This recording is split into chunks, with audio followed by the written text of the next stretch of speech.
وقالوا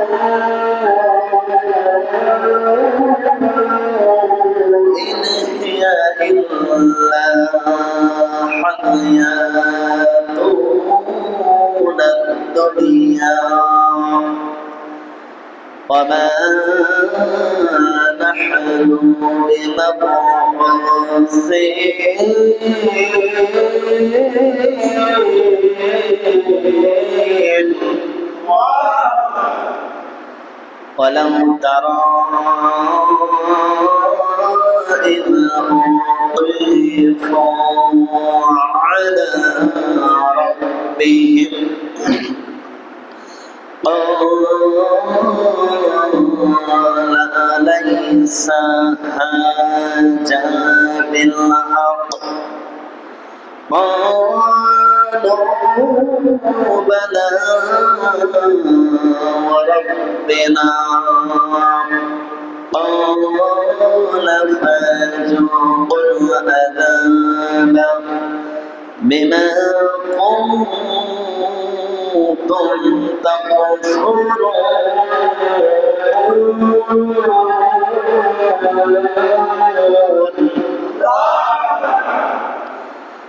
قد خسر الذين كذبوا بلقاء الله حتى إذا جاءتهم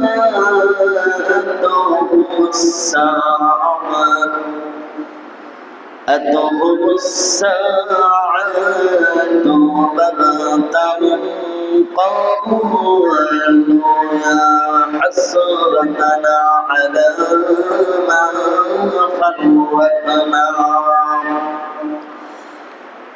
ما فرطنا فيها وهم يحملون أوزارهم على ظهورهم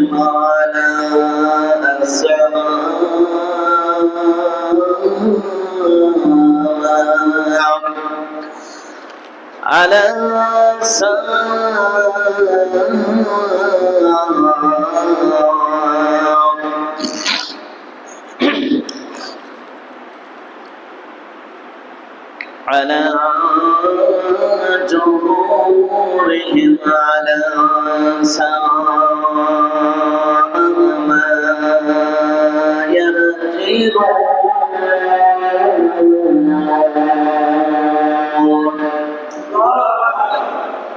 عن أبي هريرة رضي الله عنه قال قال رسول الله صلى الله عليه وسلم الدنيا سجن المؤمنين وجنات الكافرين. وقال رسول الله صلى الله عليه وسلم إن الله وملائكته يصلون على النبي يا أيها الذين آمنوا صلوا عليه وسلموا تسليما. اللهم سيدنا مولانا محمد وعلى آله سيدنا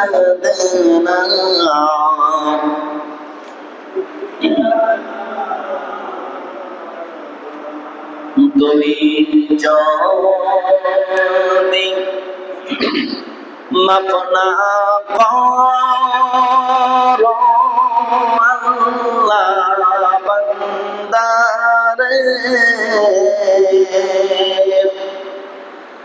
বলো তো তোমার বান্দা যাবে কার কাছে আদর করিয়া মানুষ বানাইয়া কেমনে দিবা জাহান্নামে ফেলিয়া আল্লাহুম্মা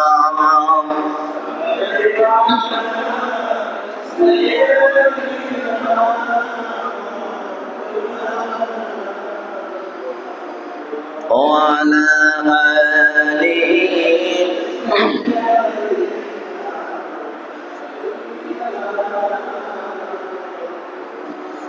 হরফের বড়াই করিস না রে হরফ চিরদিন থাকে না নিজের মুখ দেখা একদিন হইলে রে তোর যন্ত্রণা নিজের মুখটা দেখা একদিন হইবে রে তোর যন্ত্রণা রূপের বড়াই করিস না রে রূপ চিরদিন থাকে না নিজের মুখটা দেখা একদিন হইবে রে তোর যন্ত্রণা সময় হল বড় শিক্ষক সব দিবসী খাইয়া সুখের জীবন থাকবে না রে দেখবে না কেউ চাইয়া মরার আগে মরবি রে তুই মরার আগে মরবি রে তুই জ্বালা সইতে পারবি না নিজের মুখটা দেখা একদিন হইবে রে তোর যন্ত্রণা কিসের তো বড়াই তোমার মাটির দেহ লইয়া ময়রা দেখো পোকা মাকড় শেষ করব সব খাইয়া এই দুনিয়া ছাড়তে হবে এই দুনিয়া ছাড়তে হবে অহংকার কইর না নিজের মুখটা দেখা একদিন হইবে রে তোর যন্ত্রণা নিজের মুখটা দেখা একদিন হইবে রে তোর যন্ত্রণা কুষ্টিয়া জেলা কুমারখালী থানার অন্তর্গত পুরাতন জলাইফল কেন্দ্রীয় জামে মসজিদ কর্তৃক আয়োজিত ধারাবাহিক তাফসীরুল কোরআন মাহফিল আমার সামনে বসা প্রাণ প্রিয় মুসল্লিন কিরাম থাকলে পর্দা অন্তরালের অবলা সরলা বড়বতী মা ও বোনেরা সকলের প্রতি আমার আন্তরিক সালাম আসসালামু আলাইকুম ওয়া রাহমাতুল্লাহি ওয়া বারাকাতুহু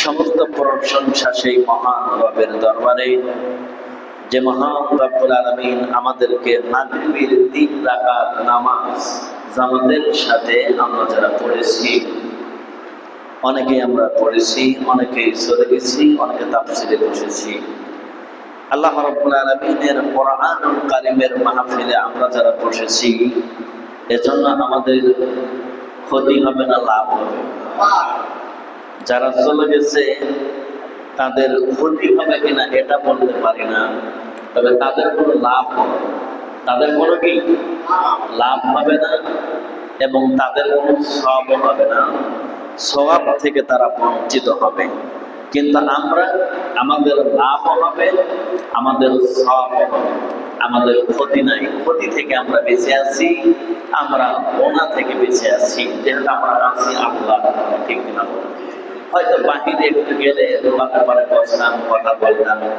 সেখান থেকে আল্লাহ আমাদেরকে হেফাজত করছে। তাহলে আমরা খুশি না বেদারের জন্য?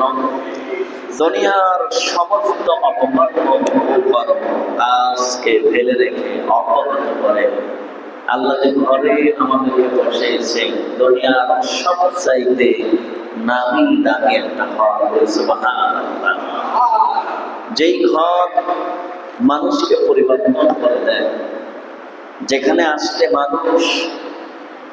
মানুষের মনের মধ্যে তৃপ্তি হয়, যেখানে আসলে মন পায় আরেকটু এবাদত করে, আরেকটু বসে থাকে।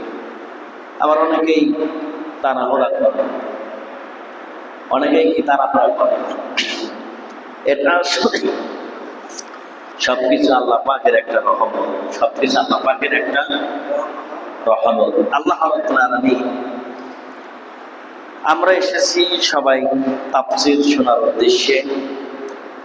আজকের যে তাফসীর সেটা হলো সূরা আনআম 6 নম্বর সূরা 28 নম্বর আয়াত। এই যে সূরা আনআম,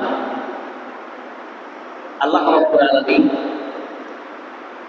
এই সূরাতে অনেক আলোচনা আজকে আমি দেখেছি। আমার গত বৃহস্পতিবার থেকে তাফসীর শুরু, একটানা আজ পর্যন্ত। এদিকে জুমার আলোচনাও করা লাগে, তাফসীরও করা লাগে। তাই অনেক জায়গায় তাফসীর করেছি,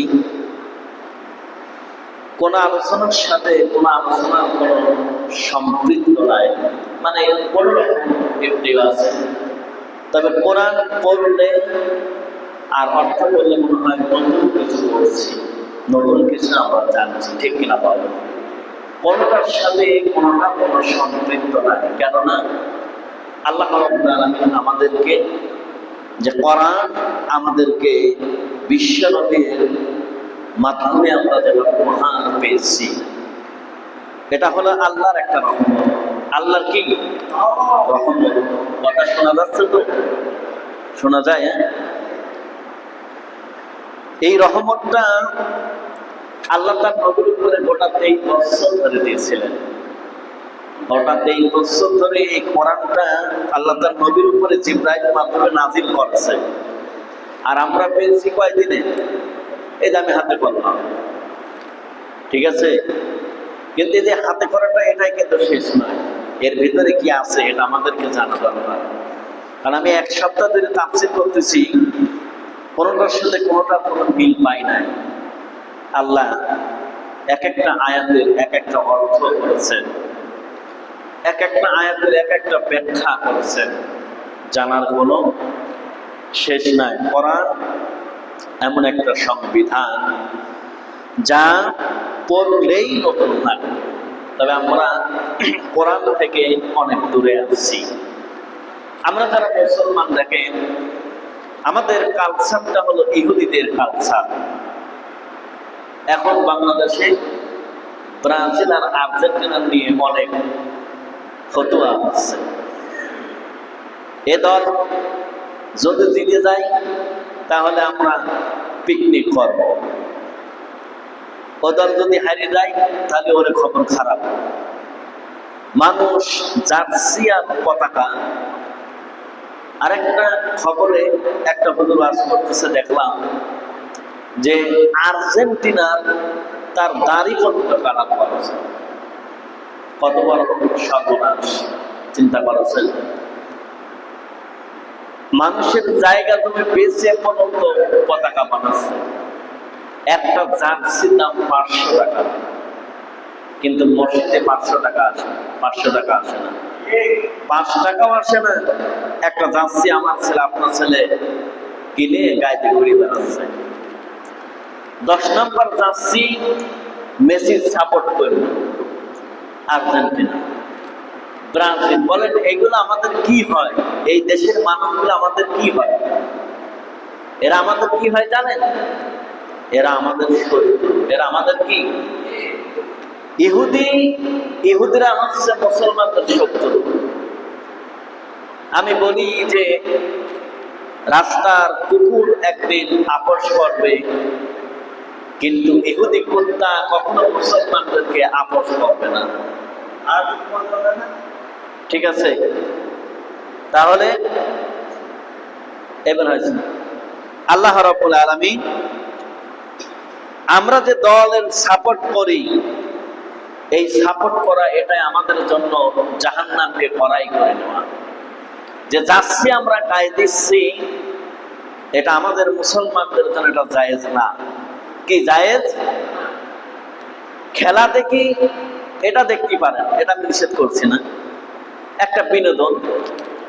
রাসূল সাল্লাল্লাহু আলাইহি সাল্লাম তার জীবনে বিনোদন করেছেন, খেলাও করেছেন, স্বামী স্ত্রী দৌড়াইছেন, দৌড় দিয়েছেন, দৌড় প্রতিযোগিতা হয়েছে, বিনোদন করেছেন। আমরাও বিনোদন করতে সমস্যা নাই, ইসলামে বিনোদন করার নিষেধ নাই। কিন্তু এর মানে নয় ইহুদি খ্রিস্টানদের কালচার আমার ঘরে ঝুলাই রাখতে হবে। কদিন আগে বাজারে গেছে, দেখি এক একটা পিলারের উপরে এক একটা প্লেয়ারের মানে ছবি দিয়ে তার নাম দিয়ে টানানো।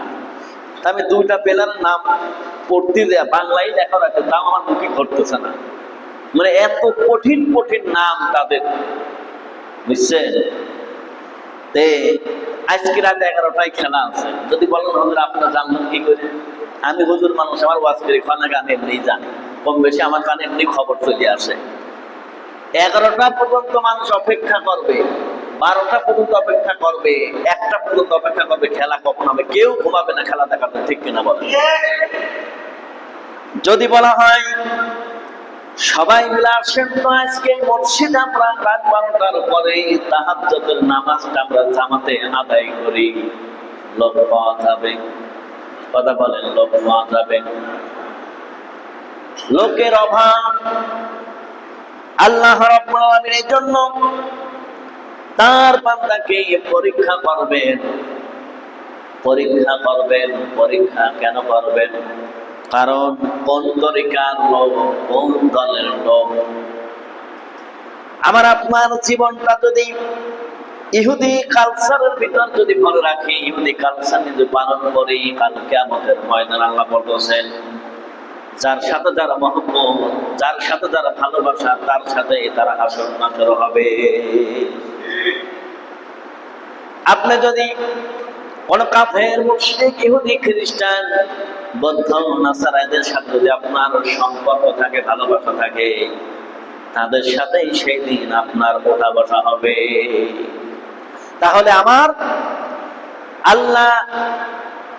আল্লাহ রাব্বুল আলামিন সূরা মায়েদা 5 নম্বর সূরা 55 নম্বর আয়াত আল্লাহ রাব্বুল আলামিন বলতেছেন, বন্ধুত্ব যদি করতে হয়, 1 নম্বরে বন্ধুত্ব তৈরি করা আল্লাহর সাথে, 2 নম্বরে বন্ধুত্ব তৈরি করা আল্লাহর নবীর সাথে, 3 নম্বরে বন্ধুত্ব করো আল্লাযিনা আমানু, যাদের এই দুনিয়ায় ঈমান আছে। যাদের কি? যাদের ঈমান আছে তাদের সাথে বন্ধুত্ব করো। আজকে আমরা যারা মুসলমান, আমাদের বন্ধুত্ব হিন্দু খ্রিস্টানদের সাথে, বলেন ঠিক না? আজকে আমার বন্ধুত্ব নামাজ পড়ো না বেনামাজের সাথে। আমার বন্ধুত্ব দেখা খাই, মদ খাই, হিরোইন খাই, ইয়াবা খাই, পেন্সিল খাই, আটা খাই, তার সাথে আমার বন্ধুত্ব, বলেন ঠিক না?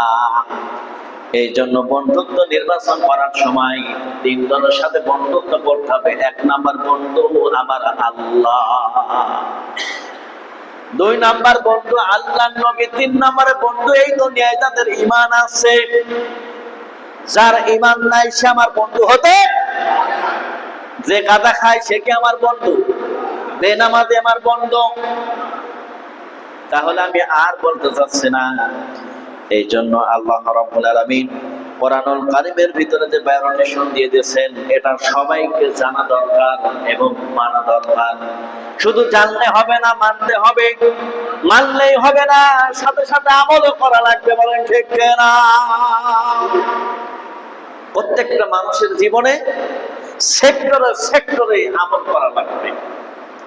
এই যে কত টাইম আমরা কি অপচয় করছি, লস করছি, ওয়েস্টিং টাইম, ওয়েস্টিং লাইফ। সময় নষ্ট করা মানে জীবন নষ্ট করা। কি সামথিং রং। আমাদের কোনো না কোনো সময় একটা ভুল হতেই পারে, ঠিক কিনা বলেন? কিন্তু আমরা যে মুসলমান, এটা আমাদের বড় পরিচয়। আমরা মুসলমান, এটা আমাদের বড় পরিচয়। আল্লাহ আমাদেরকে অন্য ধর্মে দিয়ে এটা আমাদের একটা কপাল, ঠিক কিনা বলেন? আমরা যে মুসলমান ধর্মটা পেয়েছি, আমাদের ধর্মের নাম কি? ইসলাম। এত সত্য ধর্ম, এত সুন্দর একটা ধর্ম কোন ধর্মের নাই। বলে নাম কি? ইসলাম ধর্ম। ভালো লাগে না? হিন্দু ধর্ম কেমন লাগে? খ্রিস্টান ধর্ম, বৌদ্ধ ধর্ম, শুনতেই কেমন শোনা যায়। নামের আগে আল্লাহ শান্তি দিয়েছেন ইসলাম। ইন্নাদ দীনা ইনদাল্লাহিল ইসলাম। ইসলাম হলো একটা শান্তির ধর্ম। বলি সুবহানাল্লাহ। এত সুন্দর একটা ধর্ম পাওয়ার পরেও যে সমস্ত মুসলমান বেধর্মীর কালচার গুলো তার গায়ের সাথে লাগায়, তার বাড়িতে লাগায়, তার ছাদের উপরে পতাকা টানায়, এরা আল্লাহর দুশমন, নবীর দুশমন। বলে ঠিক না?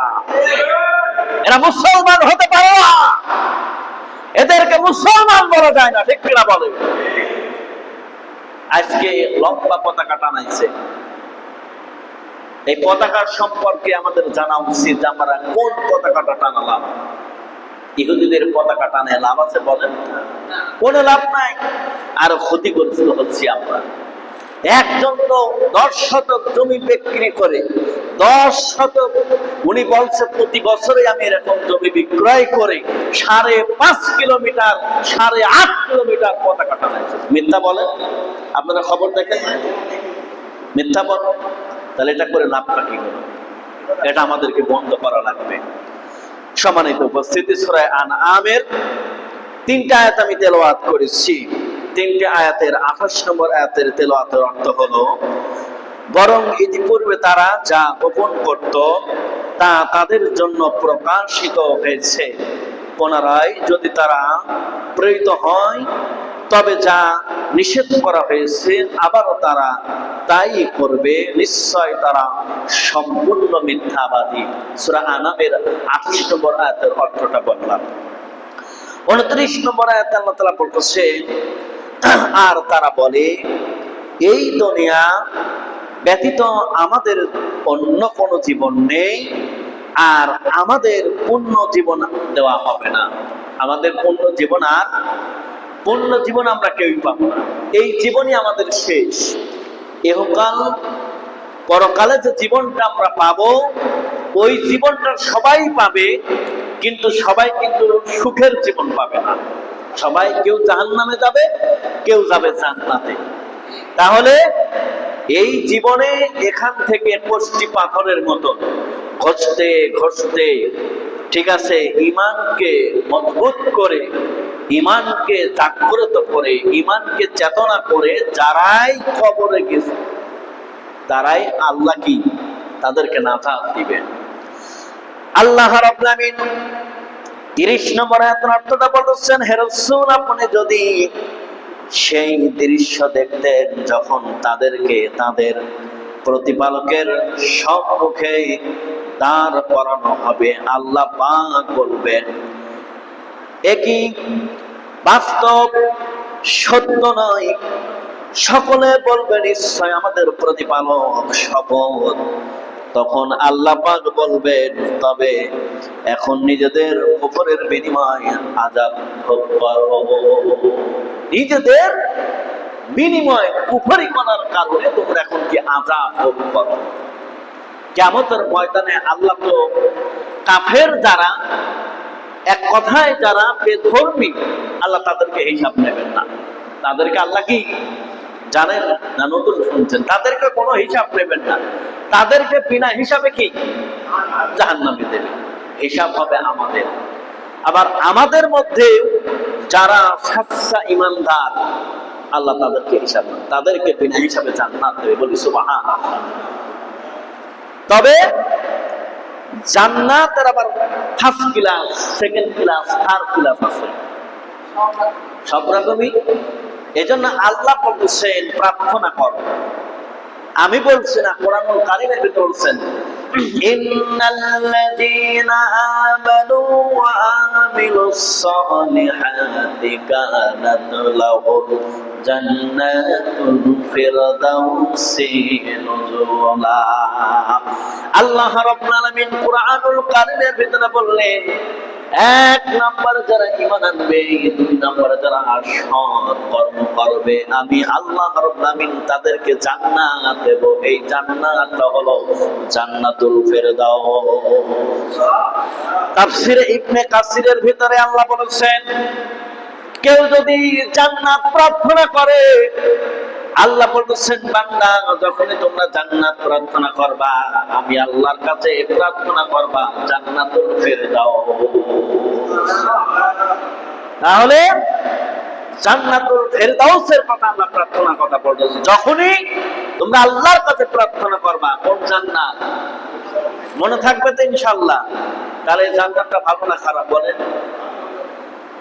আল্লাহ রাব্বুল আলামিন এই তিনটা আয়াতের শানে নুজুল কালবি রাহমাতুল্লাহ আলাইহি বর্ণনা করেন। একবার আবু সুফিয়ান ইবনে হার, আবু জেহেল ইবনে হিমাস, ওলীদ ইবনে মুগীরা, নজর ইবনে হারিস, আকাবা, উতবা এবং সাইবা ইবনে রবিয়া, উমাইয়া ইবনে খালাব এবং হারিস ইবনে মারে সহ একদল কাফের আল্লাহ রাসূল সাল্লাল্লাহু আলাইহি সাল্লামের দরবারে এসে পবিত্র কোরআন শ্রবণ করতে থাকে। নজর ইবনে হারিসকে অন্যরা জিজ্ঞাসা করে, আবু কাতিলা, তুমি কি বুঝতে পারছো যে মুহাম্মদ সাল্লাল্লাহু আলাইহি সাল্লাম কি বলে? মুহাম্মদ কোরআন তেলাওয়াত করছে।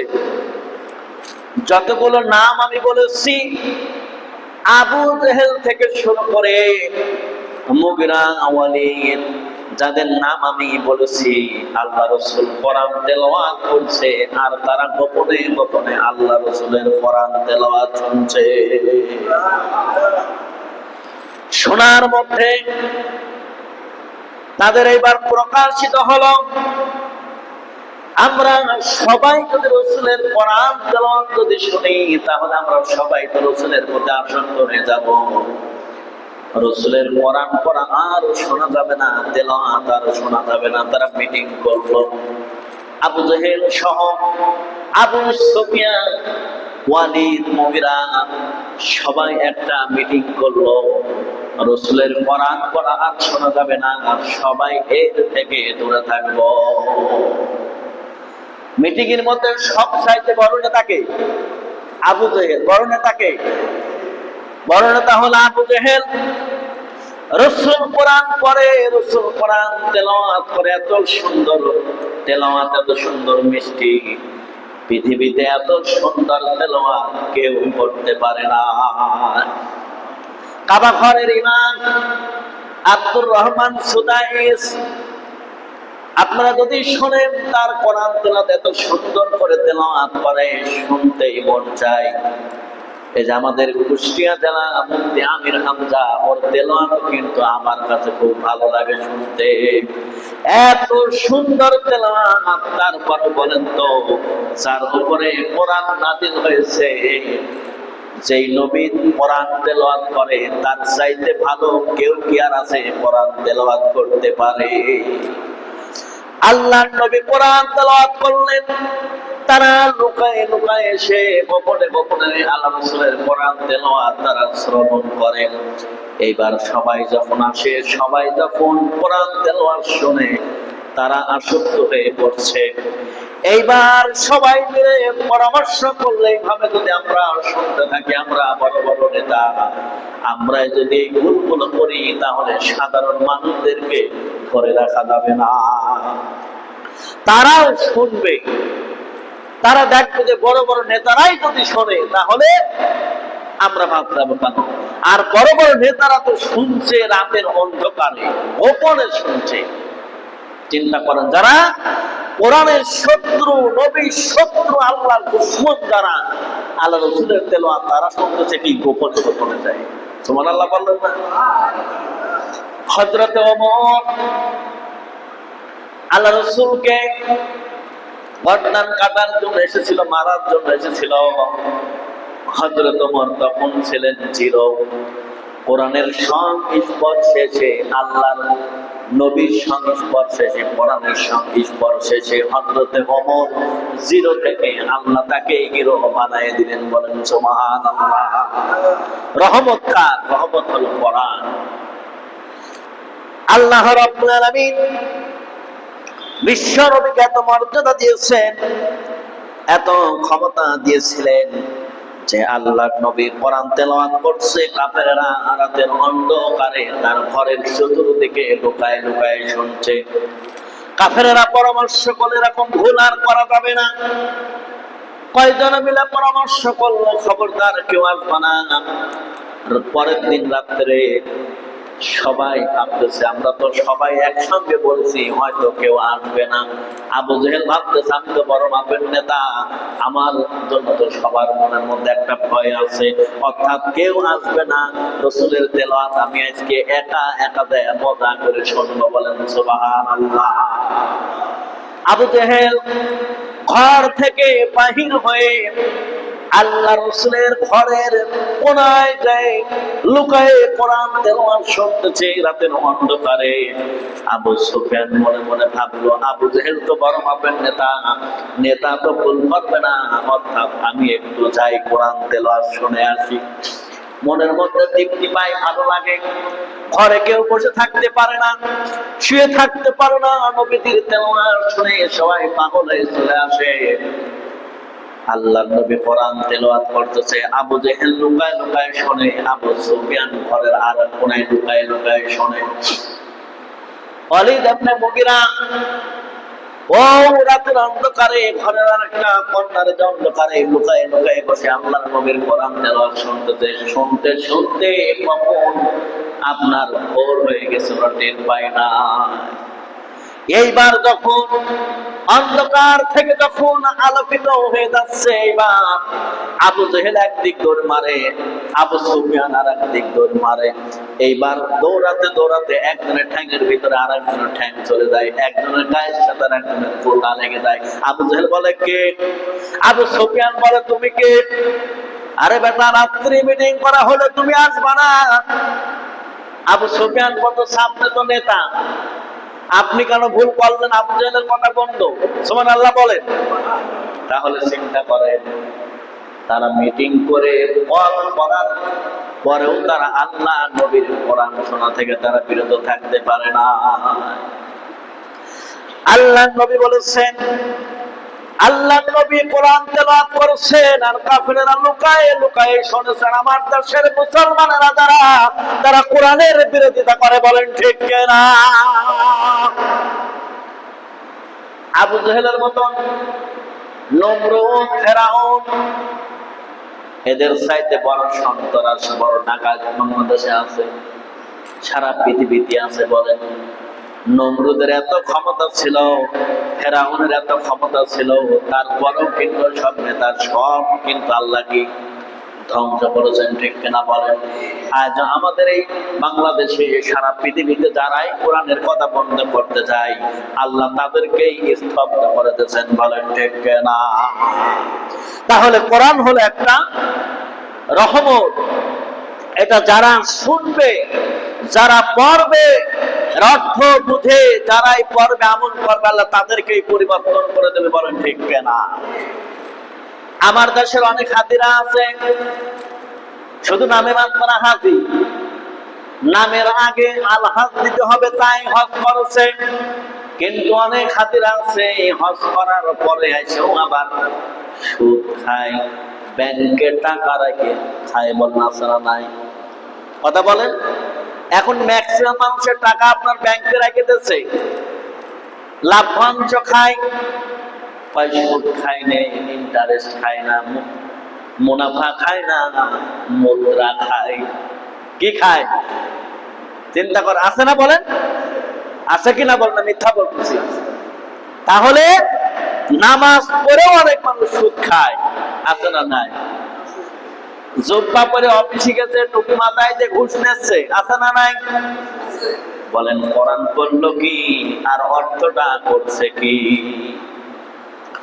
আল্লাহ রাব্বুল আলামিন তারপরে বললেন, সে বলল আমি জানি না তিনি কি বলেন, তবে আমি এতটুকু উপলব্ধি করি যে তার রসায়ন নড়াচড়া করে এবং প্রাচীন কিসসা কাহিনী বর্ণনা করেন, যেভাবে আমি তোমাদেরকে পূর্বকালের ঘটনা শুনিয়ে থাকি।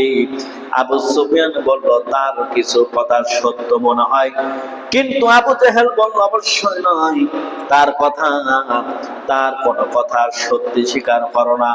আমি মৃত্যুবরণ করতে পারি, আমি মৃত্যু প্রস্তুত, কিন্তু রাসূলের প্রতি আমি ঈমান আনার প্রস্তুত না। দেখেন কত বড় শয়তান! আল্লাহ রাসূলের কোরআন তেলাওয়াত শুনে মধুর লাগে, মিষ্টি লাগে, কিন্তু তারা এটা বিশ্বাস করতে চায় না। ওরা বলে যে আল্লাহ রাসূল কিসসা কাহিনী বলে। আবু জেহেল বলতেছে আমি মরার জন্য প্রস্তুত, মৃত্যুবরণ করার জন্য প্রস্তুত, কিন্তু রাসূলের প্রতি ঈমান আনবো না।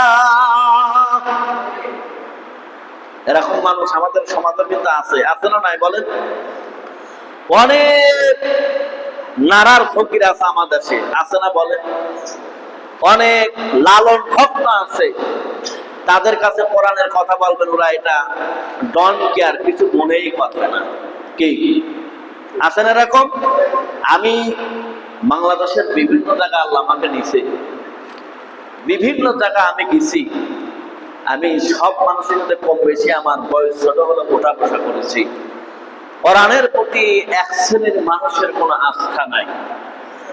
কোরআন যে কি একটা জিনিস সেটা অনেকে জানেই না। এরকম হাজার হাজার মানুষ আছে, আপনারাও জানেন। আল্লাহ রাব্বুল আলামিন তারপরে বলতেছেন, এই আয়াতের মর্ম কথা হলো আল্লাহ পাক রাসূল সাল্লাল্লাহু আলাইহি সাল্লামকে সম্বোধন করে ইরশাদ করেছেন, হে রাসূল, কাফেরেরা আপনার নিকট পবিত্র কোরআন শ্রবণ করে, পবিত্র কোরআনের অকট্য দলিল প্রমাণ তারা লক্ষ্য করে, কিন্তু যেহেতু তাদের অন্তর হিংসা এবং শত্রুতায় পরিপূর্ণ, তাই তারা সত্যকে গ্রহণ করতে পারে না। তাদের অন্যায় আচরণ হেদায়েত থেকে তাদের বঞ্চিত হওয়ার কারণ একমাত্র আল্লাহ পাক বলতেছেন, তারা কোনোদিনও তারা হেদায়েত পাবে না, কারণ হেদায়েতের মালিক আমার আল্লাহ। আল্লাহ রাসূল যখন গত পরশুদিন আমার তাফসীর ছিল কিবরিয়া মসজিদ, ঢাকা মসজিদ, বাটিকামারা, সূরা মায়েদার 90 নং আয়াতের তাফসীর ছিল। সূরা মায়েদার 90 নং আয়াতের তাফসীর হলো মদ জুয়া সম্পর্কে। আল্লাহ রাসূল যখন এই আয়াত রাসূলের উপর যখন নাযিল হয়, আল্লাহ রাসূল আয়াত পাওয়া মাত্রই তখন তেলাওয়াত শুরু করে দিল, অর্থ জানিয়ে দিল। যাদের মুখের ভিতরে মদের বোতল আছে তারা সাথে সাথে ফেলে দিল, যারা মদ খাচ্ছে মদ হাতে ফেলে দিল, কিছু মানুষ ফেলে দিল না। অর্থাৎ রাসূলের দাওয়াত সবাই কবুল করি নাই, সবাই কবুল, আল্লাহ সবাইকে হেদায়েত দেয়নি। এই কথা বলার এটাই কারণ হচ্ছে যে হেদায়েতের মালিক হলো কে? আল্লাহ।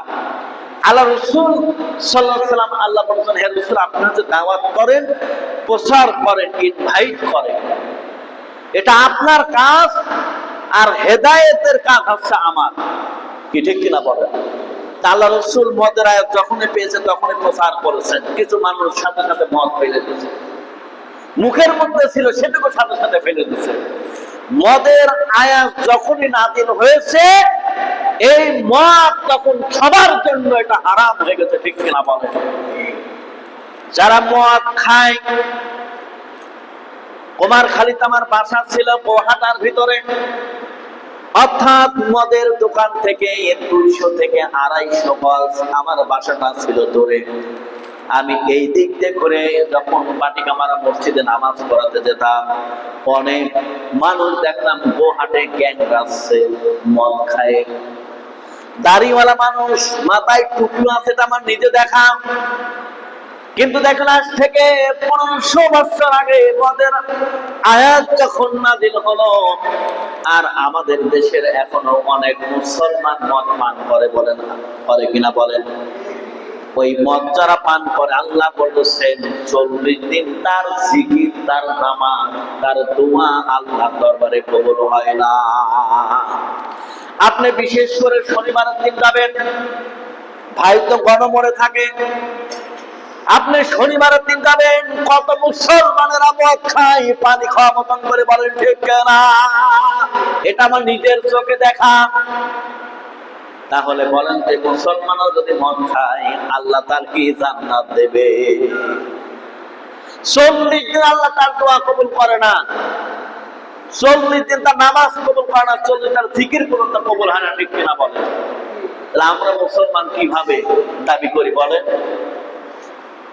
নামাজ পড়েই শুধু জান্নাতে যাওয়া, কথা বলেন, নামাজ পড়েই শুধু জান্নাতে যাওয়া যায়? বোনের হক নষ্ট করলেন, ভাইয়ের হক নষ্ট করলেন, মায়ের হক নষ্ট করলেন, এই হক গুলো নষ্ট করে কখনো নামাজ পড়ে জান্নাতে যাওয়া যাবে না। আল্লাহ তাআলা তারপরে বলতেছেন পবিত্র কালাম রাসূল সাল্লাল্লাহু আলাইহি সাল্লামের মধ্যে দোষ ত্রুটি পাওয়ার উদ্দেশ্যে তারা তার কথাবার্তা কান পেতে থাকতো।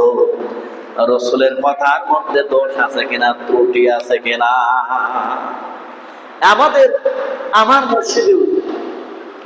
আমার মসজিদে অনেক বুদ্ধিজীবী আসে, তারা আমাকে ভুল ধরার জন্য, আমার বক্তৃতার ভিতর কোনো ভুল হয় কিনা। আমি এর আগে বলেছি যে সামথিং রং, হয়তো আমাদের কোনো কিছু ভুল হতেও পারে। আমি দেখেছি আমাকে সে অনেকবার বলেওছে যেটা এইভাবে না এইভাবে, আসলে তার মানে আরবিক কোনো নলেজ নাই, ইসলামিক কোনো নলেজ নাই, তারপরও সে বলে, আমি সেটা চুপচাপ শুনি, কারণ সে আমার সেটা এমন এক তরিকার লোক যে সে আমাকে বলবে।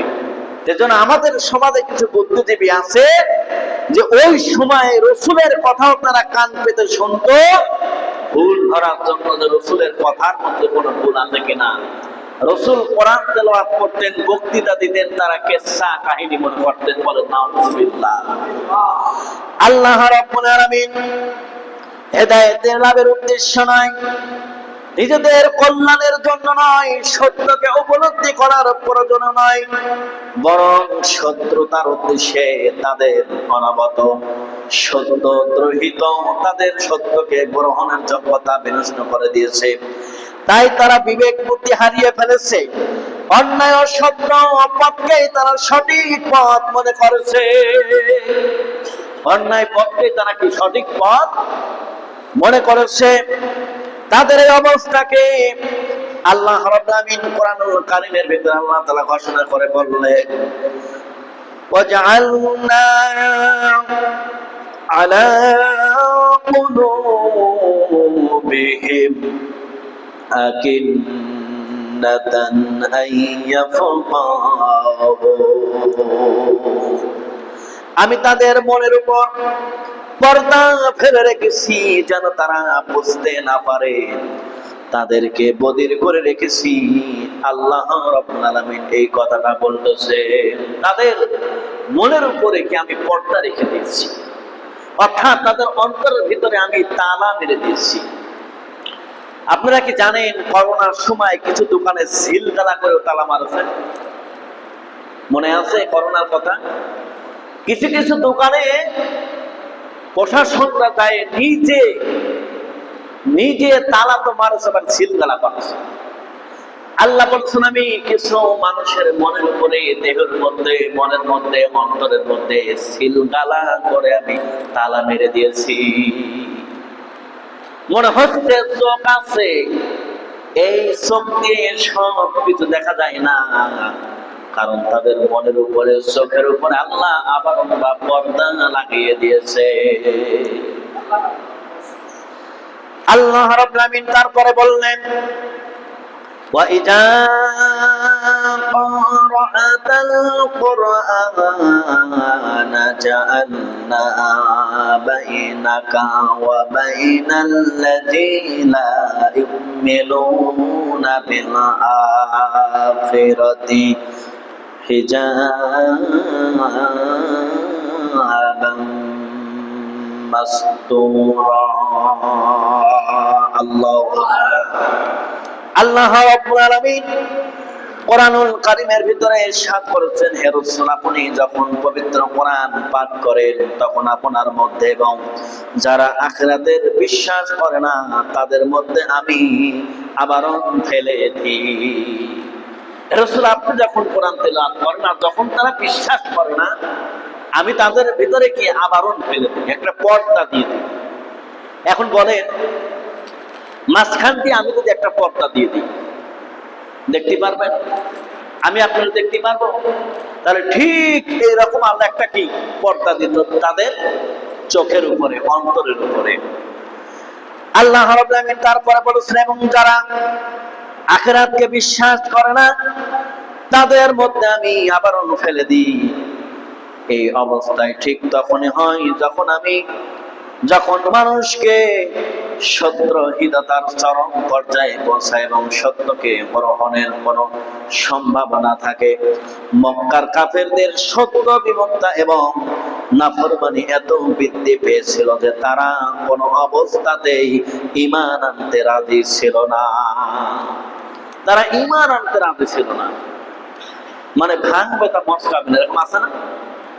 আল্লাহ রাব্বুল আলামিন তারপরে বলতেছেন, وَإِن يَرَوْا كُلَّ آيَةٍ لَّا يُؤْمِنُوا بِهَا, যদি তারা সকল দলিল প্রমাণ যাবতীয় নির্দেশন এবং মুজিজা দেখে তবুও তারা আল্লাহর প্রতি ঈমান আনবে না।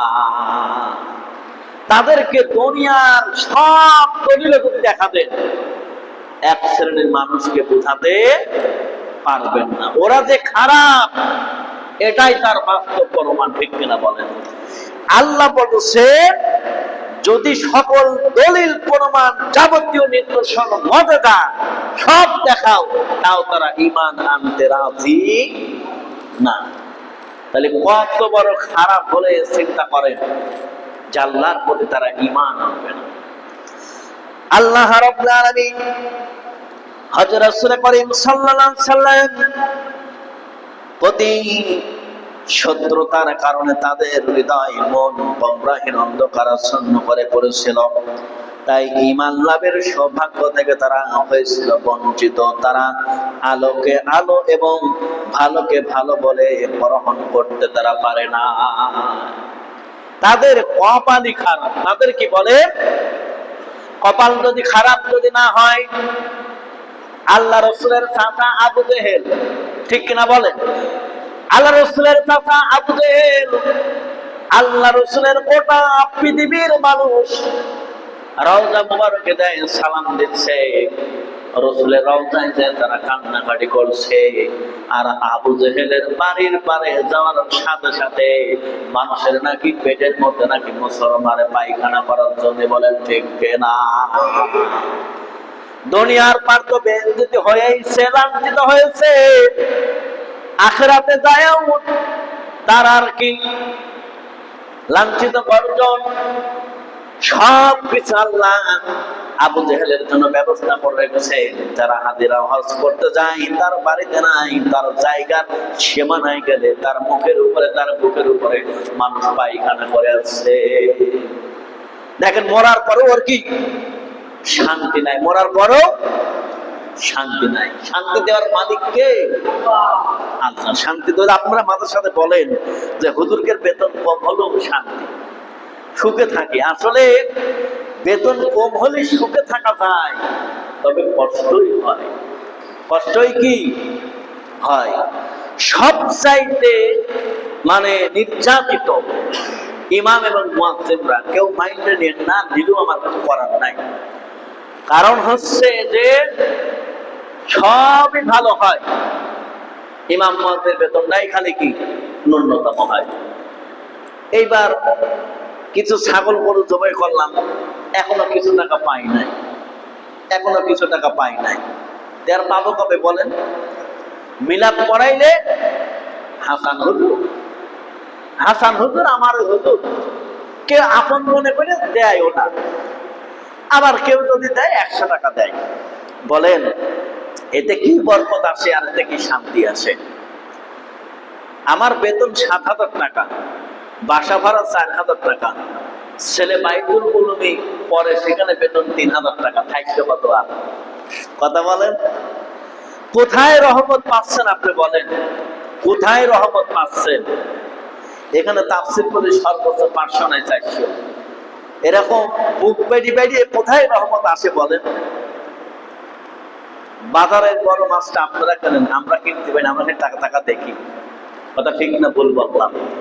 ইচ্ছা থাকলে অনেক ইমাম মুয়াজ্জিমের উপায়হীন ভালো একটা বাজার, ভালো একটা মাছ, ভালো একটা কিছু করতে পারে না, ঠিক কিনা বলেন? কারণ আমি আমার হিসাবটা দিয়ে দিলাম। এরকম প্রত্যেক ইমাম মুয়াজ্জিমের অবস্থা ঠিক একই রকম, ঠিক কিনা? এই প্রত্যেক ইমাম মুয়াজ্জিমের বিবেচনা যদি মসজিদ কমিটি না করে, কাল কিয়ামতের ময়দানে এদেরকে রাম ধোলাই দেওয়া হবে। কিয়ামতের ময়দানে এদেরকে হিসাব দেওয়া লাগবে আল্লাহর কাছে যায়। যদি না পারো তাহলে এই দায়িত্ব ছেড়ে দাও। তবে ইমাম মুয়াজ্জিমের বেতন অন্যান্য ভাবে দিলে যেই পরিমাণ বেশিও দিতে পারতেছে না, 40,000 50,000 দেন তা না, একটা হিসাব করেন যে এই বেতনটা দিলে ওর চলে, কারণ এটা তো জনগণ দেয়, এটা এখন ভাবে কেউ দেয় না। ইমাম মুয়াজ্জিমের জন্য কাউকে যদি 10 টাকা বাড়ানো হয়, কেউ যদি 100 টাকা দেয়, যদি বলা হয় যে ইমাম মুয়াজ্জিমের জন্য মসজিদে উঠে যদি সভাপতি বলে যে আপনারা 10 টাকা ধরাই দিন, আমার মনে হয় না যে কেউ না বলবে, সবাই খুশি হয়ে দেবে, ঠিক কিনা বলেন? জনগণ দিতে চায়, কিন্তু কেউ কেউ এগুলো রাজি হয় না। এই জন্য আল্লাহ রাব্বুল আলামিন সেই দিন আমাদেরকে, প্রত্যেক মানুষের সেই দিন হিসাব হবে। এই জন্য আপনারা হয়তো মনে করেন, হয়তো আমার কথাই কেউ মাইন্ডে নিছেন, কষ্ট পাইছেন নাকি কেউ বলেন? কারণ আপনার যেমন আমার চাচা, তার ছেলে কিন্তু এই মসজিদের ইমাম। দেখেন কপাল কত বড় ভালো, ছেলে ইমাম, বাপ মুসল্লি। সুবহানাল্লাহ বলেন না? এটা কত বড় আল্লাহর রহমত। বাবাজি তার ছেলেকে পড়াইছিল, আজকে তার এই ছেলে আসলে দান করাতে পারছে, ঠিক কিনা বলেন? ওর মতন কত ছেলে দেখেন নেশা করে, ভ্যান চালায়, অটো চালায়, রিক্সা চালায়, কিন্তু ওর মতন কেউ না। আমার সাথে যারা পড়ছে 85% ছেলে পেলে সব মাঠে কাজ করে, সব মাঠে কাজ করে। আমি যখন বাড়িতে যাই, আমার এই ওয়াজ, এটা আমার নিজস্ব একটা চ্যানেল, আমার নামে এই চ্যানেল করা, আমার গ্রামের লোক এই চ্যানেল দেখে, দেখি আমার ভাইয়ের ওয়াজ দেখি, কেউ বলে দেখি আমার আমার আমার ভাইয়ের ওয়াজটা দেখি, কেউ বলে দেখি আমার হুজুর কেমন ওয়াজ করে, অনেকে বলে না, অনেকে মোবাইলটা নিয়ে আমার নাম নিয়ে সার্চ করে, দেখি। এটা আমার কাছে ভালো লাগে না বলে? যে এলাকার মানুষ, যেমন আমাদের কুষ্টিয়া জেলার মুফতি আমির হামজা, আমি তো মনে করি একটা গর্ব, সারা পৃথিবীর একটা গর্ব, আমাদের কুষ্টিয়ার একটা গর্ব। আল্লাহ তার কত জ্ঞান দিয়েছে, এটা গর্ব না বলে? যে আমাদের সন্তানগুলোকে আমরা পারি না যে ইমাম হোক, মুয়াজ্জিন হোক, বড় আলেম হোক, বড় মাপের একটা হুজুর হোক। আজকে দেখেন এই জায়গাটা সে কিন্তু তৈরি করেছে। তার হয়তো আপনার ইচ্ছা ছিল আমার এই ছেলেটা আমি কি হাফেজে লাইনে পড়াবো, আলেম বানাবেন, এরকম আপনারাও নিয়ত করেন। এখানে না করুক, আর একটা জায়গা তো করবে। যেমন আমি কুমারখালীতে ইমামতি করি, আমার এলাকায় তো করতে পারি না। তা আপনার ছেলেটা আরেক জায়গায় করুন, কিন্তু এই পরিবেশে আপনার ছেলেকে মানুষ করা লাগবে। আজকে তার ছেলেকে, তার সন্তানকে এইভাবে মানুষ করেছেন বিধায় কিন্তু আজকে এই ঘরের সে কি ইমাম। এই সম্মানটা আল্লাহ তাকে দিয়েছেন। ইমামের একটু দোষ থাকলে ইমামতি বাদ হয়ে যায়, ঠিক কিনা বলেন? কত নেতা পোশাক করে তারা পানি নেয় না, নামাজ পড়ে তাদের সমস্যা নেই, কিন্তু একজন ইমামের কত হিসাব করে চলা লাগে। তার বউ পর্দায় থাকে কিনা, তার বাড়ির পরিবেশটা কেমন, এগুলো সব কি সবাই কিন্তু বিবেচনা করে। তাহলে একজন ইমাম হতে হলেও কতটা সচেতন, এবং একজন ইমামকে আল্লাহ কতটা সম্মান দিয়েছে, এই সম্মান আমরাও আমাদের ছেলে যাদের আছে, আমরাও চেষ্টা করবো মাদ্রাসা লাইনে পড়ানো, ইনশাআল্লাহ সবাই চেষ্টা করবে আল্লাহর দ্বীনের পথে মানুষ করার জন্য, আল্লাহর পথে মানুষ করার জন্য চেষ্টা করবে ইনশাআল্লাহ। আজকে যদি আমার আব্বা যেমন মারা গেছে, তারে আমি জানাজা করেছি, আমার জ্ঞাতি, আমার পুষ্টি যারাই মারা যায়, আমার ওই লাশ সামনে নিয়ে আমাকে দাঁড়াতে হয়। আমার দুইটা বোন 1 বছরের মধ্যে, আমার মেজ বোনটা মারা গেল, পরে বোনটা মারা গেল। ঠিক আছে, এই বোনগুলো আমাকে মায়ের মতন ভালোবাসেছে, মায়ের মতন ভালোবাসেছে। এই দুইটা বোনের জানাজা আমাকে করা লাগবে। আব্বা মারা গেল, তার জানাজা আমাকে করা লাগবে। দাদি মারা গেল, তার জানাজা আমাকে করা লাগবে। মামা মামার ক্যান্সার হয়েছে, মামা বলেছে আমার ভাইকে যেন জানাজা করে। বলেন তার কত বড় চাওয়া, তার কত বড় পাওয়া। এই যে আমি যদি আল্লাহর কথা না থাকতাম, যদি না হতাম, আমার কথা কেউ বলতে বলেন। আমাদের সন্তানদের মধ্যে যেই সন্তান রক্তের সন্তান, ওই সন্তান যদি জানাজা করে, কবরটা যদি জিয়ারত করে, আল্লাহ বলেছেন 40 দিন ওই কবরের গোড়াটা আল্লাহ মাফ করে দেবেন। সুবহানাল্লাহ। তাহলে আমরা কি পারবো না একটা সন্তানকে ইসলামিক ভাবে মানুষ করতে? আল্লাহ রাব্বুল আলামিন তারপরে বলেছেন, হাত্তা ইজা জাআউকা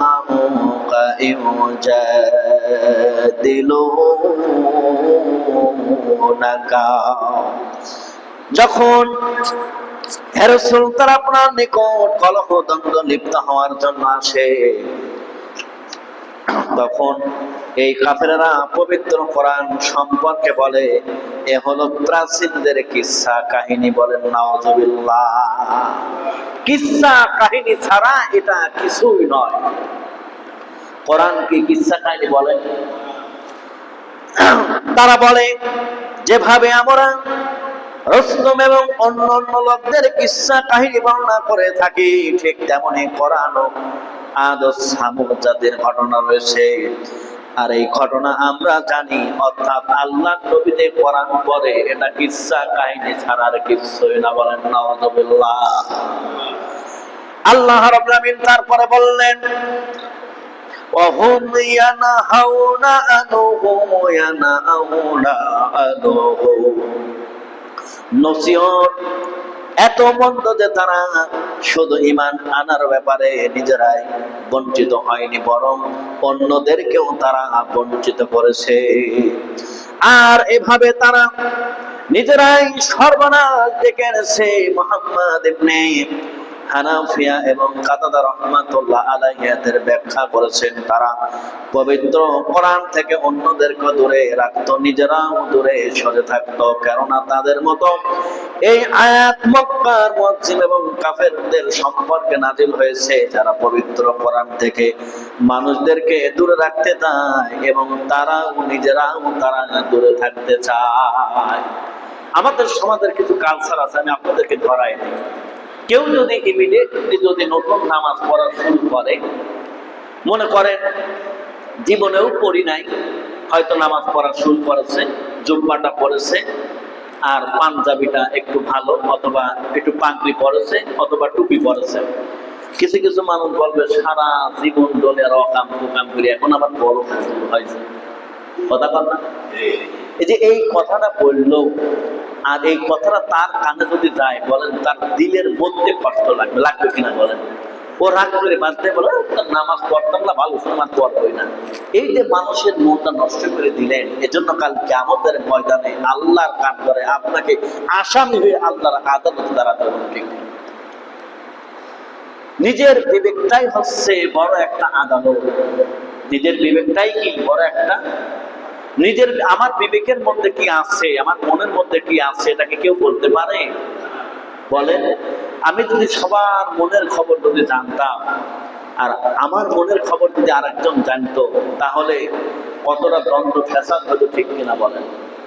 তাহলে একমাত্র অন্তর্যামী মনের খবর আল্লাহ ছাড়া কেউ জানে না। এই জন্য তারা তো কোরআন শোনা থেকে মানুষকে দূরে রাখতো, তারা নিজেরাও শুনতো না, অন্যদেরকে শোনা থেকেও তারা কি দূরে রাখতো। হযরত আব্দুল্লাহ ইবনে আব্বাস রাদিয়াল্লাহু আনহুর মতে এই আয়াত আবু তালেব সম্পর্কে নাযিল হয়েছেন, যিনি রাসূল সাল্লাল্লাহু আলাইহি সাল্লামকে কোনো পত্তালি কষ্ট দিতে চাইলে তাকে বাধা দিতেন। কিন্তু মুহাম্মদ সাল্লাল্লাহু আলাইহি সাল্লামের দিন এসেছেন, তার প্রতি তারা ঈমান আনে না। মুহাম্মদের দ্বীনের প্রতি তারা ঈমান আনে না। ইবনে আবি হাতেম সাইদ ইবনে উবাই হেলালের সূত্রে অন্য একটি বর্ণনায় উদ্ধৃতি দিয়েছেন, আয়াত যখন নাযিল হয় মুহাম্মদ সাল্লাল্লাহু আলাইহি সাল্লামের পিতৃ সম্পর্কে আল্লামা বাবাবী রাহমাতুল্লাহ আলাইহি মক্কার পত্তালিকদের একদল একবার বিশ্বনবী সাল্লাল্লাহু আলাইহি সাল্লামের পিতৃব্য আবু তালেবের নিকট হাজির হলো এবং আরজি পেশ করলো, আপনি মুহাম্মদ সাল্লাল্লাহু আলাইহি সাল্লামকে আমাদের নিকট সর্বদা করুন এবং তার বদলে আমাদের কোন সুন্দর যুবক গ্রহণ করুন। আবু তালেব জবাব দিয়েছিল, তোমরা চাও যে আমি আমার সন্তানকে তোমাদের নিকট দিয়ে দিই আর তোমরা তাকে হত্যা করো। মুহাম্মাদের পরিবর্তে এমন একটা সুন্দর যুবক তোমরা এনে দাও আমাদের, যেন আমরা তাকে বিশ্বাস করি, কিন্তু মুহাম্মাদকে আমরা বিশ্বাস করি। আবু তালেব আল্লাহ রাসূলের চাচা বললেন, আমি যদি এটা করি, মুহাম্মাদের পরিবর্তে অন্য যুবক যদি তোমাদেরকে নিয়ে আসি, তাহলে তোমরা ঈমান আনবা, তাকে বিশ্বাস করবা। আর রাসূল সাল্লাল্লাহু আলাইহি সাল্লাম এত সুন্দর একটা সুদক্ষ পুরুষ যুবক ছিলেন, যার চেহারা অনেকেই বলেছেন হযরত ইউসুফ আলাইহিস সালামের চেহারা দেখে অনেকেই হাত কাটতে কাটতে হাতের আঙুল হাত কবজি পর্যন্ত তারা কেটে ফেলেছে। আল্লাহ বলেছেন, যদি তারা রাসূলকে দেখতো, রাসূলের চেহারা দেখতে, হাতে যদি তাদেরকে ছুরি দেওয়া হতো, একটা ফল দেওয়া হতো, হাত কাটতে কাটতে তাদের কলিজা কেটে ফেলে দিত, তারা টের পেত না। বলেন সুবহানাল্লাহ। সেই রাসূলকে বাদ দিয়ে আমি অন্য যুবকের কথা তোমরা বলো। আল্লাহ রাব্বুল আলামিন তারপরে বললেন, তার বদলে তোমাদের সন্তানকে আমি লালন পালন করে, এটা ইনসাফের কথা নয়। আবু তালেবকে ইসলামের দাওয়াত হযরত রাসূল করিম সাল্লাল্লাহু আলাইহি সাল্লাম আবু তালেবকে ইসলাম গ্রহণের জন্য দাওয়াত দেন। ইসলাম গ্রহণের জন্য আবু তালেবকে দাওয়াত দেন। আল্লাহর নবী যখন দাওয়াত দিলেন, আল্লাহর নবীর চাচা হযরতে আবু তালেবকে আল্লাহর রাসূলের দাওয়াত কি কবুল করি নাই। আবু তালেবের জবাব, আবু তালেব বললেন, কুরাইশ আমাকে লজ্জা দেবে, আশঙ্কা না থাকলে আমি মুসলমান হয়ে আমার নয় মনের শান্তির কারণ হতাম। তবু যদি জীবিত আছি, তোমার পক্ষ থেকে শত্রুদেরকে তুমি পরিতপ্ত করো। আল্লাহর নবী যখন আবু তালেবকে যখন দাওয়াত দিলেন, বিশ্ব নবী শানে তার কবিতায় বলেছেন, আমার সমাধিত হওয়া পর্যন্ত লোকেরা কোনোদিন আমার নিকট পৌঁছাতে পারবে না। তুমি প্রকাশ্যে দিন ইসলামের কাজ করতে থাকো, কোনো ভয় নেই, কোনো বাধা নেই। তুমি আমাকে আহ্বান করছো, নিশ্চয় আমি তা জানি। তুমি আমার কল্যাণকামী এবং তুমি সত্যবাদী আমানতদার, আর তুমি এমন ধর্ম পেশ করেছো যা সকল ধর্মের মধ্যে উত্তম। কিন্তু লোকেরা আমাকে তিরস্কার করবে, যে আশঙ্কা করি যদি মানুষের তিরস্কার আকাঙ্ক্ষা থাকে, তবে তুমি আমাকে দেখতে আমি প্রকাশ্যে ইসলাম কবুল করেছি, কিন্তু তারা আমাকে ধিক্কার দিবে। আমি যদি প্রকাশ্যে যদি ইসলাম কবুল করি, তাহলে তারা আমাকে কি ধিক্কার করবে। তাহলে এখানে আরো অনেক ঘটনা আছে। আবু তালিব যখন মারা যাচ্ছে, রাসূলের চাচা, তখন তারা অনেকেই বলছে যে যখন মারা যাচ্ছে বা মারা যাওয়ার উপক্রম হয়ে গেছে, তখন শুধু ঠোঁটটা নাড়াচ্ছে। আল্লাহ রাসূল বলতেছে, চাচা আপনি একবার শুধু কালিমাটা পড়েন, তারপর একটু আমি বলি। ঠিক আছে, তারপরও সে পড়ি নাই। এর ভিতর থেকে একটা রাসূলের সাহাবী বলতেছেন, ইয়া রাসূলুল্লাহ হাবিবাল্লাহ, আমি দেখলাম বলল আপনার চাচা জিহ্বাটা ঠোঁটটা একটু নড়ায়। আল্লাহ রাসূল বললেন, আমি যেটা দেখি নাই শুনে নাই সেটার আমি কি সাক্ষ্য দিতে পারি না। আল্লাহ রাব্বুল আলামিন তারপরে বলতেছেন, ওয়া ইয়ুহলিকুনা ইল্লা আনফুসাহুম ওয়া মা ইয়াশউরুন।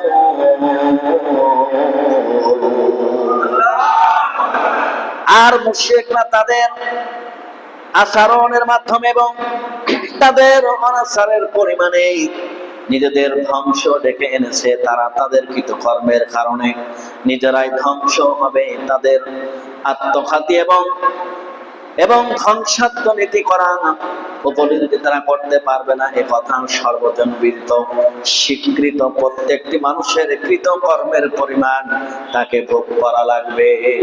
প্রত্যেকটা মানুষের কৃতকর্ম তার নিজেরাই সেদিন ভোগ করা লাগবে।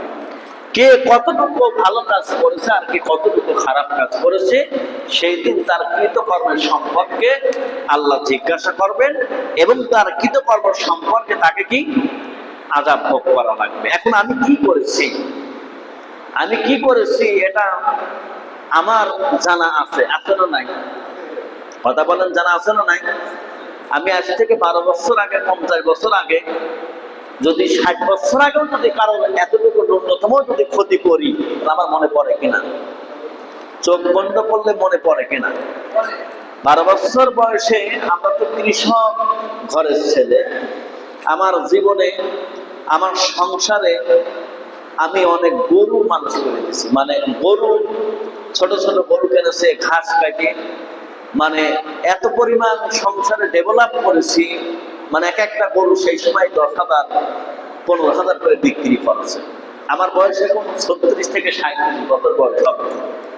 তে গ্রামের কত মানুষের দেখা যাচ্ছে মাসে, তখন তো বুঝতাম না, হয়তো ঘাস কাটেছি, অনেকেরই অনেক ক্ষতি আমি করেছি, কিন্তু এগুলো আমার চোখে পড়ে। আজ থেকে 25 বছর 20 বছরকার কথা যদি আমার মনে পড়ে, তাহলে 50 বছরের কথা আপনি যে অন্যায় করেছেন এটা মনে পড়বে কিনা?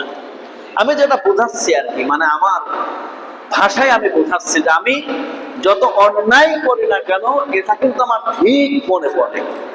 ঠিক কি মনে পড়ে? তাহলে সবাই সেদিন তার কৃতকর্মে সম্পর্কে জানবে এবং কৃতকর্মে ভোগ আযাব তাকে কি ভোগ করা লাগবে। এটা হলো আমার কথা নয়, আল্লাহর কথা। তাহলে আমি কি করেছি এটা আমি জানি, আপনি কি করেছেন এটাও আপনি, আমি কি করেছি এটা আপনি জানেন না, আপনারটাও আমি জানি না, কিন্তু আমারটা আমি জানি, আমারটা আমি জানি। এজন্য সবাই সেদিন তার কৃতকর্মে ভোগ করাই লাগবে, আল্লাহ কোরআনুল কারীমের ভিতরে বলেছেন। তাহলে আমাদের সবাইকে সচেতন হওয়ার দরকার আছে না নাই? বলে আল্লাহ রাব্বুল আমিন তারপরে বললেন, দোজখ কঠিন আযাব, ভয়াবহ দৃশ্য দেখার পর তাদের অবস্থা অত্যন্ত করুণ। তখন তারা বলবে, হায় অপেক্ষা, যদি আমাদেরকে পুনরায় আবার যদি জীবিত করা হয়, আবার যদি দুনিয়ায় পাঠানো হয়, আল্লাহ জীবনে এক ওয়াক্ত নামাজ আর ছেড়ে দেব না। আল্লাহ বলবে, তোর চাইতে নাফরমান আর মিথ্যাবাদী আর নাই। বলেন ঠিক না? তোরে 0 থেকে জীবন দিয়েছিলাম, 50 বছর, 60 বছর, 70 বছর হায়াত দিয়েছিলাম। বেটা আহাম্মু, এই 70 বছর হায়াত পেয়ে তুই কি করলে? আবার তোরে দুনিয়ায় পাঠাবো, তুই যে আবার আমার নাফরমানি করবি না, এর গ্যারান্টি কি? কথা বলে। পরীক্ষা জীবনে বারবার দেওয়া যায়। পরীক্ষা, এসএসসি পরীক্ষা ফেল করলে আবার দেওয়া যায়, ফেল করলে আবার দেওয়া যায়। সার্টিফিকেট মেয়াদ থাকা পর্যন্ত, যেমন এখন নিয়ম হয়েছে এসএসসি পাশের 3 বছর পরে আর 3 বছর পরে আর লেখাপড়া করা যায় না। আবার পুনরায় আবার এসএসসি পাস করে আবার লেখাপড়া শুরু করা লাগবে। তাহলে প্রত্যেক মানুষের জীবনে পরীক্ষা 1 বার, 2 বার, 3 বার, 4 বার, 5 বার পর্যন্ত দেবে। যতদিন মেয়াদ থাকবে ততদিন দেবে। মেয়াদ করা গেলে আর ফর্মুলা রেজিস্ট্রেশন করা হবে না। আগে ছিল হাতে, আর এখন হচ্ছে অনলাইনে, সার্ভারে টিপ মারলেই ওই 23 সালে পাস করেছেন, এখন আর হবে না। ঠিক কিনা বলেন? তাহলে আল্লাহ যে আপনার 60 বছর হায়াত দিল, আবার যদি আপনি বলেন আল্লাহ কোন একটা কায়দা আপনি আমাকে পাঠান, এত ভালো হব, আমার চেয়ে ভালো আর কেউ হবে না, জীবনে এক ওয়াক্ত নামাজ ছেড়ে দেব না। আবার পাঠাবে বলেন? আল্লাহ কি আমার আপনার মতো পাগল যে আল্লাহর কাছে বললেন আর আল্লাহ আপনাকে পাঠিয়ে দিল? এতই সহজ। এইবার তারা পৃথিবীতে আল্লাহ আমাদেরকে আবার পাঠান, আমরা অন্যায় করব না, অনুসার করব না। আমরা আমাদের প্রতিপালকের সমকে আর কাউকে আমরা ধোঁকা দেব না, এবং আমরা প্রকৃত মুমিন হয়ে যাব। কিন্তু আল্লাহ পাকের দরবারে এদের আবেদন ফলস্বরূপ হবে না, আল্লাহর কাছে তাদের এই আসনের কান্না গ্রহণযোগ্য হবে না। তাদের এই কথাটা আল্লাহ কি গ্রান্ট করবেন না, ইম্পসিবল, অসম্ভব। এটা আল্লাহর কাছে গ্রহণযোগ্য, গ্রান্ট হবে না। কে বলেছেন? আল্লাহ রাব্বুল আলামিন। তারপরে বলেছেন, বাল বাদালাহুম মা কানু ইয়াকুফুনা মিন ক্বাবল। আল্লাহ তাআলা এই আয়াতের অর্থটা বলতেছেন, তাদের এই অনুতপ্ত ও সত্যিকার অনুতপ্ত নয়, বরং তাদের কৃত কর্মের ভয়াবহ পরিমাণ দেখে অজ্ঞত আত্মরক্ষার প্রয়োজনে তাদের এই সব কথা পাপচার এবং জালেমেরা তাদের অন্তরে গোপন রেখেছিল। তাদের শাস্তি অবধারিত দেখে তাদের মনে গোপন কথা তারা প্রকাশ করেছে। বর্তমান যে আযাবের সম্মুখীন তারা হয়েছে, এই আযাব থেকে তারা ভয় পাচ্ছে আর বলছে, আল্লাহ তুমি আমাদেরকে আবার পাঠাও, একবার খালি পাঠাও। কয়বার এসেছেন? কয়বার দুনিয়ায় এসেছেন? কয়বার? একবার। আমার আব্বা মারা গেছে 12 সালে। 12 সালের ভিতরে তার কথা, তার স্মৃতি সবকিছু আমার মনে আছে, কিন্তু তারা তো দেখতে পারেন সত্য না মিথ্যা। 1500 বছর আগে চলে যান, আবু জেহেল, নমরুদ, ফেরাউন, সাদ্দাত, আবু সুফিয়ান, এরা সবাই মারা গেছে। রসুলের জামানায় যত মানুষ, রসুল সব মারা গেছে। একজন রসুল, একজন মানুষ কি ফিরে এসেছে? সত্য না মিথ্যা? তাহলে এসেছেন একবার দুনিয়ায়, আখিরাতের জীবনে একবারে চলে যাব। ওই জীবনের শুরু আর কোনো শেষ না, ঠিক কিনা বলেন? ওই জীবনে যারা আরাম পাবে আরামই, আর যারা কষ্ট পাবে তারা কষ্ট। কি ওখানে মায়ের বেশি না কম? কথা বলেন। পুলিশে ধরলি ডান্ডা মেরে আন্ডা মেরে ছাড়ি দেয় 2 মাস পরে, আবার জেলও দেয়, ফাঁসিও দেয়, কিন্তু ওখানে ধরা খাইলে ছাড়ার কোনো কি অপশন নাই। তাহলে ওখান থেকে আমাদেরকে সবাইকে তৈরি করতে হবে। ইসলামের 3টি মৌলিক নীতি রয়েছে। আজকের আলোচনা ধরেন অনেক, 2 ঘন্টা 2.5 ঘন্টার আলোচনা। কয় ঘন্টা? আপনারা শুনবেন কয় ঘন্টা? 1.5 ঘন্টা, তাই তো? 1 ঘন্টা 27 তাফসীর হতে পারে। তাহলে ইসলামের 3টি মৌলিক নীতি রয়েছে। এখানে কথা বিশেষভাবে উল্লেখ্য, ইসলামের 3টি মৌলিক নীতির উপরে বিশ্বাস স্থাপনের আহ্বান জানাচ্ছে। এই 3টি বিষয়ের কথা বলতে গেলে আধা ঘন্টা বেশি সময় লাগবে, সংক্ষেপে বলি। 1 নম্বর হলো তাওহীদ বা আল্লাহ পাকের একত্ববাদের প্রতি বিশ্বাস। এক আল্লাহ, আল্লাহ ছাড়া কোনো এলাহা, আল্লাহ ছাড়া কোনো উপাস্য, আল্লাহ ছাড়া কোনো রব, কোনো মাবুদ, কোনো স্রষ্টা, কোনো প্রভু নেই। আল্লাহ রাব্বুল আলামিন 2 নম্বর সূরা সূরা বাকারা। কয় নম্বর সূরা? 2 নম্বর সূরা সূরা বাকারা 254 নম্বর আয়াত, আয়াতুল কুরসি। কথা বলেন, নাম শুনেছেন? আয়াতুল কুরসি নাম কি?